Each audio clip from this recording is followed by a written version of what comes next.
everyone. Today I want to talk about something weighing heavy on my heart and a lot of people, job losses and the uncertainty that comes with them. Now, with these massive layoffs, especially with the federal government, so many that's happening, many aren't sure if they're going to have a job at the end of March. And the stress is real. Some of my clients have already lost their jobs and others are living in a constant state of anxiety, reporting their job duties each week, unsure if they're going to be cut next. I mean, it almost feels like the Hunger Games, and you never know when it's your turn. And that is a terrifying reality. The truth is, none of us can control what the future holds. But what we can control is how we navigate this time mentally and emotionally. And so it doesn't matter where you lean politically, red, blue, or somewhere in between, because at the end of the day, we are all human and we're stronger when we support each other. So today, I want to give you some tools, practical tools that will help you manage your mental health, especially during this uncertain time. And I don't know if you're a plant mom, if you see my plant back here, it is struggling, right? It's struggling like this economy. And so, if you have any tips, please place in the comment. She is just hanging there. But anyhow, let's tip number one. It's important to spend less and save more. If you don't have a budget, now is the time to create one. And there are free tools that can help you track your expenses. So, managing money is a struggle. And what I recommend that helped me is Financial Peace University by Dave Ramsey. I'm not sponsoring this, but it has helped me during the pandemic. And so there are tons of programs that have grants available so you can take a course for free. And financial stability, I don't know about you, helps reduces stress because then we can take control where we can. And I do apologize for any background noise. I do live in an urban environment. I live in Philadelphia, originally from New York. Okay, and I'm sitting in front of this beautiful window. So if you see any shifts in the light, it is what it is. Perfection does not live here. I'm always the first to say.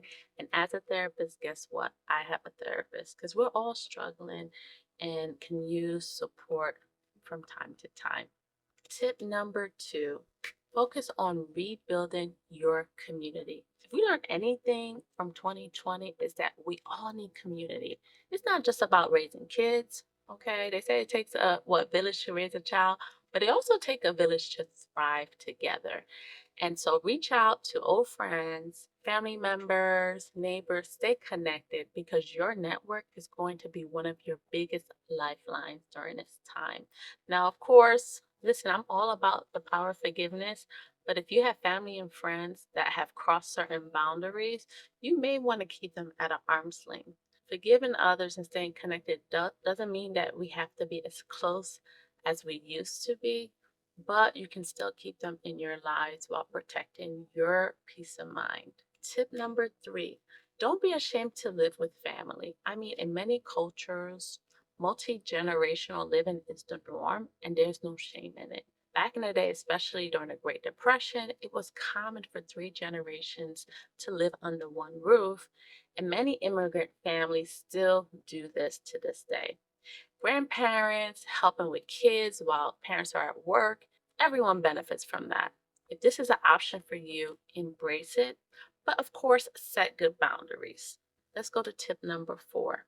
Take care of your mental health.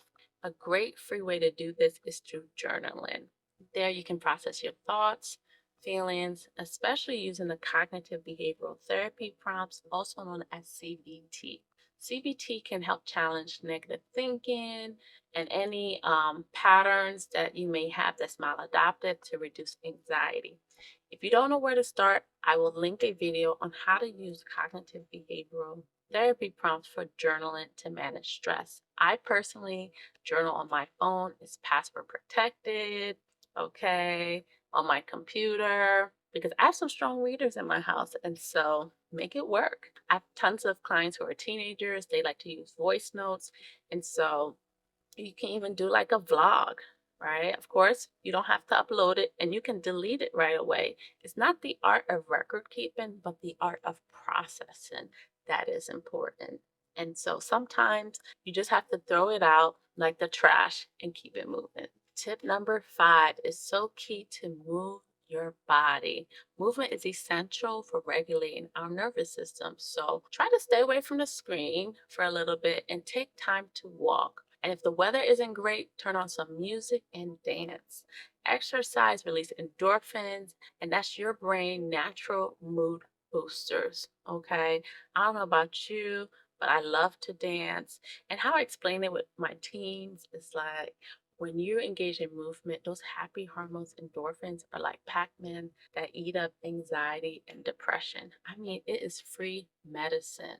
So our body is designed to heal itself. Just like when you have a cut, you scab up. When we're sleeping well, we're engaging in movement, and we're taking care of our nutrition, I'm telling you, it's a game changer. So let's talk about sleep. You need about 7 to 8 hours of sleep to function properly. And I know some of you guys are saying, no, I just need 4 to 6. Don't be in delulu, okay? That's delusion, okay?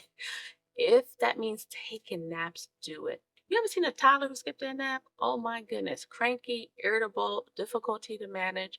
We're no different. Okay, sleep helps regulate our moods and our hormones.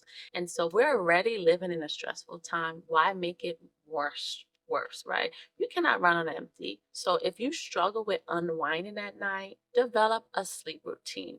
I do play ASMR sleep videos live on weekday nights, so you can tune in if you want to relax with us. I'll go ahead and place a link to one of those videos, but make sure you develop a good sleep routine. It doesn't have to be extravagant, right? Taking a bubble bath, reading a book, stretching, candles. You don't have to be all or nothing. Just try one of those techniques. Lavender is a natural sedative, so place some lavender on your palm, take a few deep breaths. That one small change is a game changer because your body will notice, wait a minute, every time you apply a little lavender, you're getting ready for bed. That connection will allow your body to increase its melatonin production.